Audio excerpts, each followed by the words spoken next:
I'm Scott. I'm Ben. And this is a review. On today's episode, which is episode 63, we'll be reviewing Shazam! Shazam stars Zachary Levi as Shazam. Other people are in the movie. Mark Strong is the villain. Ben, what do you think about Shazam? I really liked it. Me too. Really liked it. Okay. So, now we have that out of the way. This has been a review. So, yeah, Shazam, DC, newest DC movie. I believe this DCU EU canon? Yep. Okay. Yep. Even though, I gotta say, one of the things right off the bat that I loved about this movie is the fact that I have to even ask. There's nothing to do with the rest of the shitty DC movies in this, other than, like, references to them as toys every once in a while. Like, the existence of Batman and Superman is addressed. Yes. Like, these heroes do exist in this world, and that is about as far as it goes. Yes. Much to the movie's Correct. credit. Like, it's great. So, yeah, what you have here is kind of a weird superhero story if you're not familiar with it, but Billy Batson is a 14-year-old kid. He is chosen by a space wizard to be his successor, and he gives him the magic word Shazam, which when he says it, he turns into a big buff Zachary Levi. And basically it's big. The movie is big. It's him trying to figure out to be a superhero. He's flipping back and forth between being a kid and an adult, and he's got to fight Mark Strong, who's a bad guy. It's a pretty basic story. There's nothing... Yeah. The stakes are pretty low. It's like the guy wants to kill him. Those are the stakes. Yeah. Like, there's no world-ending shit going on here. It's very contained, and that's why, like, this will come up quite a bit, but this reminded me very much of, like, the OG, like, Sam Raimi Spider-Man 2, like, those smaller, more self-contained. Obviously, the MCU has changed things a bit, and even The Dark Knight is kind of its own thing because it's, like, this epic kind of noir trilogy, but this kind of felt like, you know, Richard Donner's Superman, you know, Sam Raimi's Spider-Man movies. Like, It feels like it's got this really kind of, like, wholesome, endearing, like, hey, it's just a superhero movie, man. Like, but it's also not afraid to get dark, but not like real dark. It's like movie dark. It's just something that we've lost in translation. It's like Superman has to be battling like actual terrorists now. It's like, no. It's scary because there's monsters fucking up a bunch of people in a boardroom, which, as you mentioned, was very remembering. I was thinking a lot about Spider-Man 2 with the hospital scene, Doc Ock octopus scene. Oh yeah, or a hospital scene. Yeah, and yeah, like the origin story for the villain Mark Strong. I don't even know his name. The Doctor something. Saavedra or Saveda. Yeah, something like that. Bullshit name. He has a pretty fucked up like origin story where you kind of see him and like why he's an evil son of a bitch, and it's like, okay, I buy that. It's simple, but it works. Yeah. I think there's a lot of that in this movie. It's simple, but it works. Yes. It's all about handling all of this stuff is just kind of handled well. Like the comedy, it's genuinely funny. I was laughing out loud throughout the whole movie. Yeah, it is very much a comedy, and a lot of it's really nailed. And there's a lot of like fun, like superhero physical comedy. Like we've never really seen, I think, like elevated, like where the guy's like as like Shazam is like super duper powerful. Yeah, and like he's basically Superman. Exactly, like he's Superman that shoots lightning. Yeah, honestly, like, he could fly, he's bulletproof, he's super strength, super speed, electricity powers, no laser eyes. There's some things that are missing, but he's like a slightly less powerful Superman. Yeah, so you're seeing someone like that kind of just like bumbling around and being a kid about it, like, it's really charming. Like, that whole montage where they're kind of just testing it, like, it just kind of exudes like this fun, and like the performance, like Zachary Levi and Jack Dylan Grazer, the kid from It, who's phenomenal, have a really good chemistry, and they just kind of bounce off each other into like a really... Yeah, that kid from It is irritating in all the right ways. Like, you want to punch him in the face throughout the entire movie because he's just a little hyperactive, annoying little bastard. But he's funny. Like, it's annoying in a funny way that's endearing, and it feels like a real kid. That's something I can't talk about enough is how much these kids felt like real kids for the most part. Absolutely. And and Zachary Levi, you're right. He's like really funny in this role. He's got a lot of great physical comedy.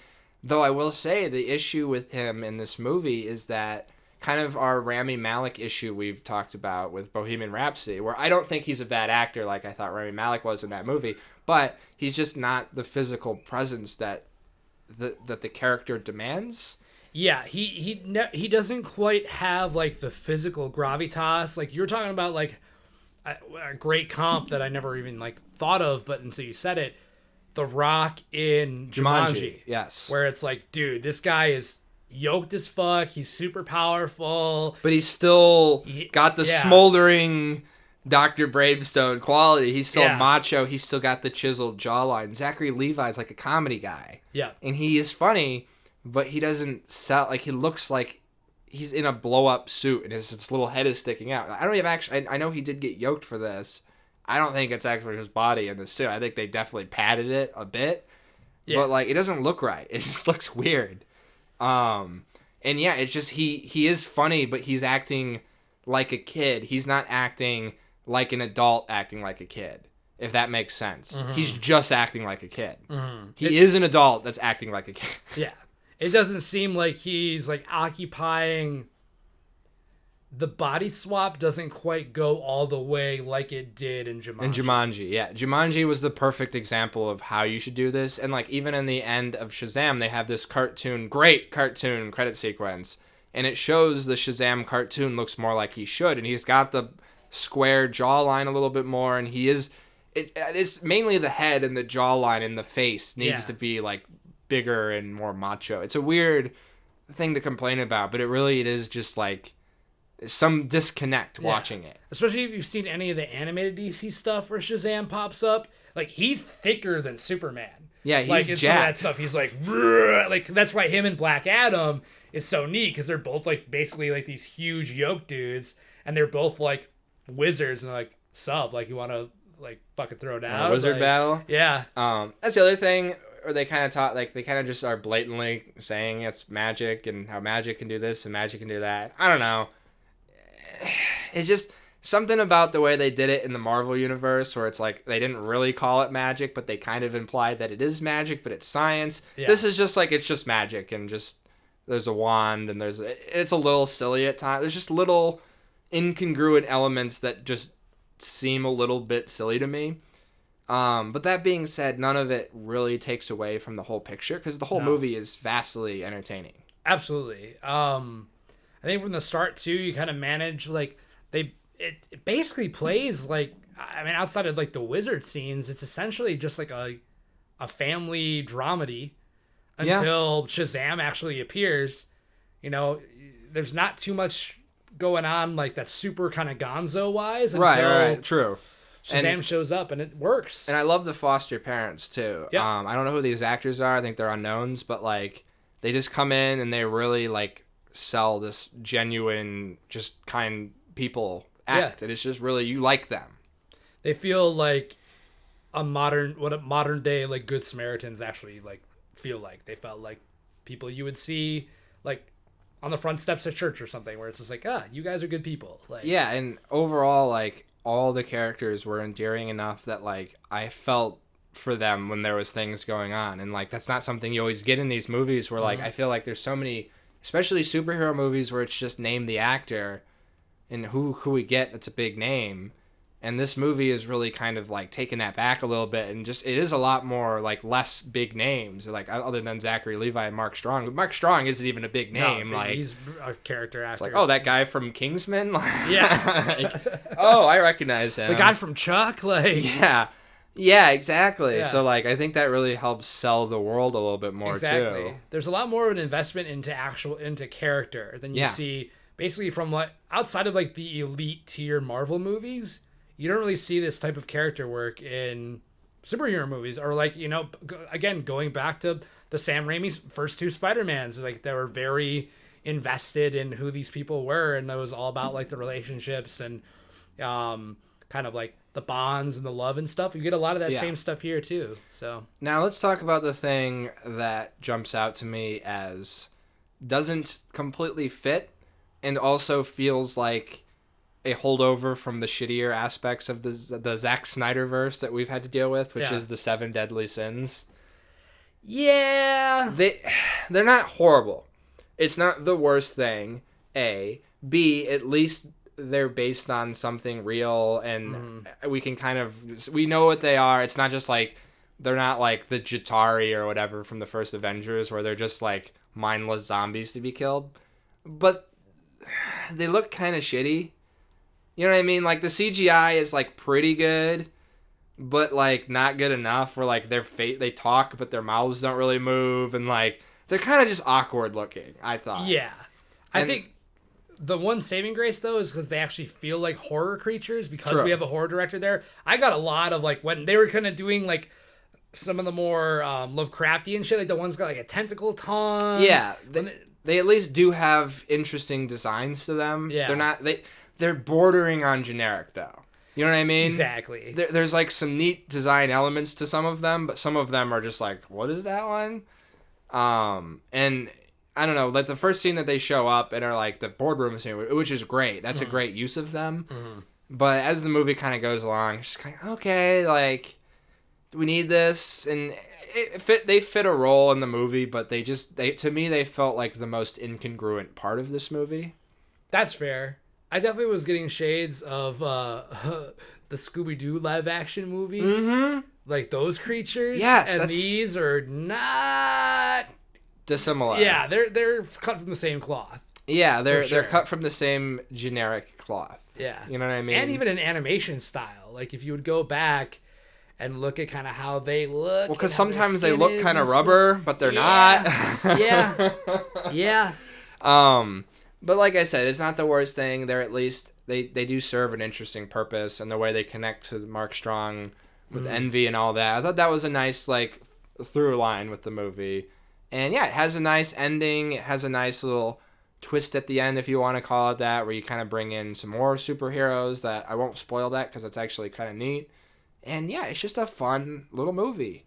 Yeah. I don't really know what else to say about it. Like, it's not really deep. There's nothing. It's a fun popcorn movie. Yeah, I would say the third act is a little long for me. Yeah, it started to show its length towards the end. Like, I was definitely it started to lose its charm a bit for me towards the end, and I was kind of like, all right, let's wrap it up, box here. Like, for sure. Wrap that shit up, B. Yeah. Third act could have been about 10 minutes shorter, I think, and that would have made the whole movie like borderline perfect. Like, I'd probably be like 9.5. Yeah, it's like 9. It's 2 hours and 12 minutes, and for a comedy, that's pretty long. Yeah, like, it could have been 2 hours even. Could have been an hour and a half or hour and 40. Honestly, like, they could have cut out a lot of the, like, he's being an angsty kid. You know what I mean? Like, yeah, but then you do kind of that fleshes Billy out more, but he's probably like the weakest kid performer. Well, because you see him the least. Yeah. But I don't think he was bad, but I also did think there was a little bit of a disconnect between him and Levy's performance. Yes. Where, like, the kid, that Billy Batson is a lot more low energy, and then when he's Shazam, he's very, like, he's more, like, goofy and awkward and silly. Mm-hmm. And, like, when he's not the adult, he's almost more suave. It's weird. It doesn't... He almost is acting more like the it kid when he is Zachary Levi. You know what I mean? Yeah. When he is Shazam. Part of that you can explain away by him, just being, like, kind of, like, jazzed and excited because he's in this body, and, like, I'll take him to a certain... But, like, you're right. There is just a little too much of a disconnect to where it doesn't feel like Tom Hanks in Big obviously is probably like the gold standard, or like that's a perfect example, or like Jamie Lee Curtis in Freaky Friday, where they're like, dude, these are clearly like they are committed to playing the kid each in other. The adult body, yeah. Where this is still it's a little bit of a remix on him in the adult body. To me, it felt like that was Zachary Levi. It was going to be Zachary Levi regardless of how the other kid was performing. You know what I mean? Like, that's another thing that.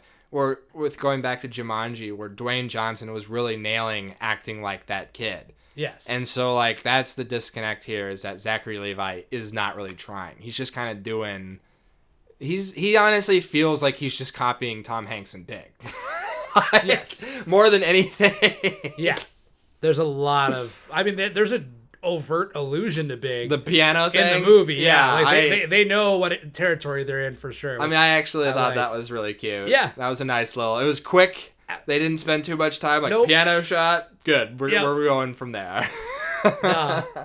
But yeah, I think that brings us to final thoughts. So, Ben, final thoughts on Shazam! Shazam, we were nitpicking there, but honestly, this is a really fun, entertaining, wholesome, good old-fashioned, like, Amblin style fucking family action movie. I was getting shades of the Goonies. I was getting shades of Gremlins. I was getting shades of, like, again, Sam Raimi's Spider-Man's. Even Spider-Man Homecoming. Sorry to interrupt you. With Sure. the joy of being a kid superhero. Exactly, yeah. And, like, having it set kind of in, like, where the world of school is kind of, like, playing into the story in, like, an organic way. Of course. I totally agree with that. Yeah, and it's just, I think, just kind of slick, like, pretty well directed. The kid performances are great. Yeah, this kind of owns. This is probably the best. I mean, this blows Wonder Woman out of the water. It's a significantly better, like, character story than Aquaman. It's probably the best DC movie, I would say. Yeah. Of this modern crop of the DCEU. Since Man of Steel. For sure. Yeah. I'd give it fucking 8.5 zappy fingers out of 10. This is really, really good, and I definitely want to see more. And I think bringing The Rock into this, having the Shazam Black Adam shit, I think the same director should see it out and do a trilogy. I think he kind of has it down, and they're getting 8.5 out of 10. Fucking go see it. Nice. Yeah, it's funny how this is the second DC movie that I've actually really liked since Man of Steel. Like, I don't like any of those. I hate Man of Steel. I hate Batman v Superman. I hate Wonder Woman. I hate all of them. Aquaman was fun. It wasn't great. I would say this was pretty great. And I really thoroughly enjoyed this. And it's funny how it takes horror directors for DC to get their shit together. Right? But hey, this is a great, fun movie. I think I don't like this as much as you because I'm not as well endeared to the character Shazam. I think that's the big issue for me is I don't love the character Shazam. I don't love I think his costume looks stupid. Which is a running joke in the movie, which at least they acknowledge it. But It's just like, it's hard to really get behind somebody who looks stupid like that all the time. And like, yeah, he looks kind of awkward when he flies. And like, there's a lot of weird, janky elements, but it all comes together really well. It's fun to watch. The characters are really, or mostly endearing, other than actually Shazam himself. And I enjoyed this. I thought it was really funny. I thought it had a nice, simple story that I could follow. I wasn't like scratching my head in confusion until the post-credit scene. And yeah, I would definitely recommend this. I think I'd like to see a sequel. And a final note for me is that I just don't know if I can see Shazam interacting with the other DCEU characters that they've established, like Superman, Aquaman, etc. I feel like that would be incongruent, seeing him fighting alongside them in a more serious and Avengers Endgame-esque setting. But overall, I really enjoyed this, and I think I'd give Shazam 7.5. 7.5 fucked up cars out of 10. Okay. Okay. But yeah, they're definitely going in the right direction, I think, with these movies. For sure. And like, you definitely can like go back. Obviously, like, Wonder Woman's not perfect. It doesn't hold up well at all, especially because of that third act. But that at least, because that was the first one that at least felt start. like a fucking comic book. Yeah. And it was like, okay, it's bright, it's colorful. And like, I used to be this DC blowhard where like I was kind of like a Zack Snyder, like, jerker offer, basically. I was like, oh yeah, he's doing like, I was like a huge Man of Steel, like, defender for a really long time. But I've seen the error in my ways with time and growth and reflection. And yeah, so I'm still team fucking DC. I think that these characters rule, and they deserve to be made and with in good movies by people that actually fucking get it. Which they're clearly with Wonder Woman on outside of Justice League. They're in that tone. So and keep doing it. They're finally figuring out, like we were kind of mentioning before, that like you can be lighthearted and fun and still go to dark places. Yeah. And you don't have to live in that dark place the whole fucking movie. Like, exactly. somebody gets their fucking head chomped off by a monster in this. It looks like Venom. And I was shocked when it happened because it was bookended by so much cute, funny stuff. And it's like, yeah, they would just randomly cut to this horrific shit or like really visceral car accidents. So like they had these great, this is right direction for DC. For sure. So speaking of the right direction, next week we'll be reviewing Hellboy, which looks like it's the wrong direction for this character. Correct. But you know what? It's rated R. That seems to be the only thing going for it. It's going to be violent, which we like. And I like David Harbour from Stranger Things. Yes. So maybe it'll be... We'll see. We're going in underwhelmed. Let's wait and see. Hellboy's next week. As always, this has been a review. I'm Scott. I'm Ben. Thanks for listening. Shazam!